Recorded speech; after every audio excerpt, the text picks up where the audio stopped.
Let me ask you something. Are you working harder in your business than ever? It feels like you're stuck. It feels like you're more stressed out than you used to be. Everything just feels heavier. It doesn't have to be that way. We're going to talk about why effort alone stops working at a certain stage of your business, the real reason business feels heavier now instead of lighter, and one mindset shift that'll unlock progress again without adding more time to your day. Now, this video isn't for startups. It's for owners with employees, revenue, and a lot of pressure. And we're going to talk about how to relieve some of that today. Now, my name is Jeremy Overturf, and I've been in business for over 20 years. And I started off broke, in debt, just out of the back of my truck. We had a small carpet cleaning machine and just started from there and grew it into a multi-million-dollar company that we were able to sell. Now, today I coach other business owners who, like me, had a good business, but no breathing room, no time. I see this pattern every single week. Now, in those first few years, we were working hard, doing everything ourselves.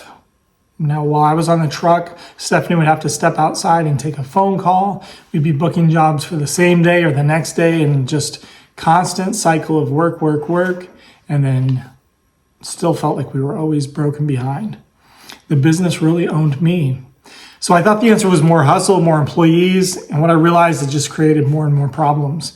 Then I had a realization it wasn't a work problem, it was a structure problem. I didn't need to be motivated. I was already motivated by the bill collectors. I needed a different way to run the business. So we're going to talk about those 3 reasons. Number 1, you've outgrown hustle, but you're still relying on it. 2, you're the system, and that's causing a bottleneck. And number 3, growth without clarity just creates more pressure, not freedom. So point number 1, you've outgrown hustle, but you're still using it. At the beginning, you have to hustle hard, and there's just no way around it, especially in a service business when you are the service. But once you get 3 or more employees, that hustle just starts to create chaos. More effort doesn't equal more progress anymore. Yes, as the famous book says, what got you here won't get you there. Instead, now you're the owner that's just fixing problems all day. You're trying to do some of the jobs yourself, and now you're out in the field trying to fix problems. You're on the phone constantly trying to fix problems.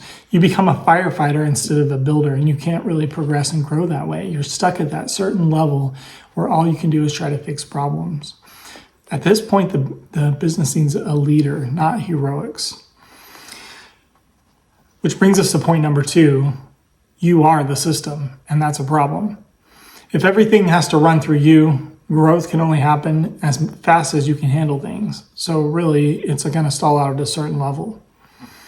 At this point, you haven't built a business. You've just created a harder job for yourself, one with employees. And let's be honest, a lot of times you could have probably got paid more in a regular job, especially when you consider the amount of hours you're working.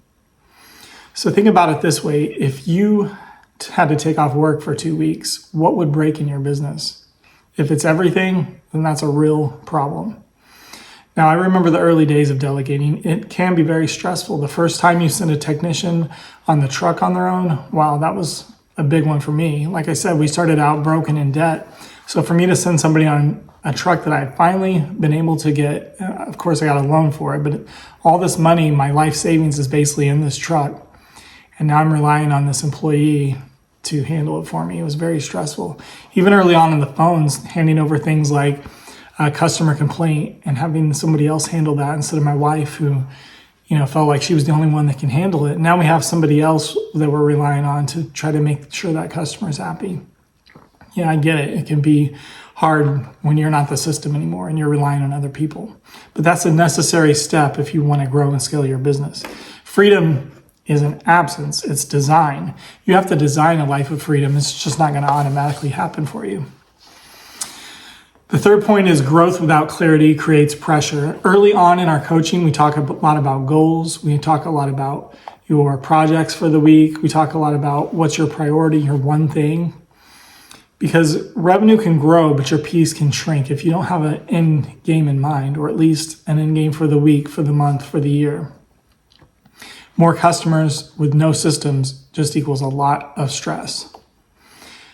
How do you make this mistake? One thing is you're hiring without having roles. Maybe have you seen an organizational chart where the different roles and layers. Well, that's not just for a big business. I encourage every small business owner to have that. Even if you don't have all those positions filled yet, start on that chart and start working your way out of that chart. Those bottommost roles, the technician roles, are the ones you should try to fill first. But you need to have roles for everybody, because if everybody's just trying to pitch in on doing everything, that's where you get caught as the leader, having to try to step in and fix things.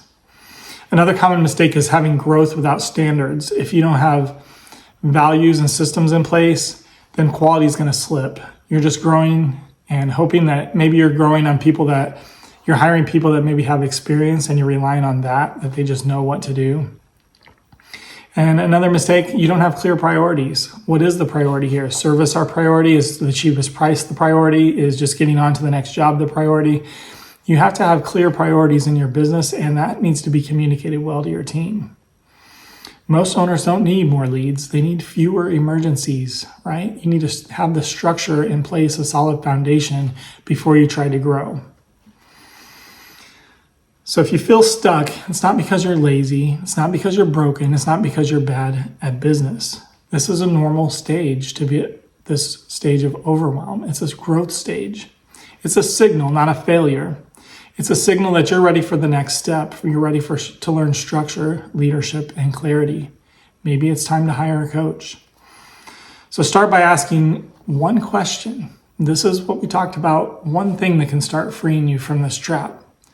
What's one thing I'm doing daily in this business that should be done without me? There's something I know that just probably has popped in your mind during this video. What's the first thing you can delegate, eliminate, or automate that you can get off of your plate? Start there.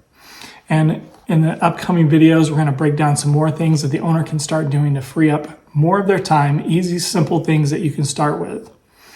Now, we're going to have a 3-day live event in Houston where you can be around business owners that have done this. You can be around Howard Partridge, who's taught me all these skills of how to systematize your business. And that's what we want you to learn. And that's February 25th, 3 days in Houston, Texas.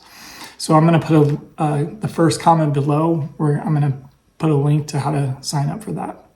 So what I want you to do is think about one thing this week you can do to get off your plate, something that you shouldn't be doing. I want you to think about how heavy, how stressful your business is as you grow, and how it doesn't have to be that way. What you can do to grow, but you don't want to grow until the right system and foundation are in place. So until the next video, I hope you can work on that one thing. So we hope you enjoyed our video. We want you to like and subscribe. And why is it we want them to do that stuff? Well, we don't want them to miss out on any good content that we put up, but also our mission this year in 2026 is to help 20 more business owners find their freedom. So you can do that. Start for free, like and subscribe to this channel. You can visit our website. And again, I'm going to put the link to the upcoming conference. So thanks, guys.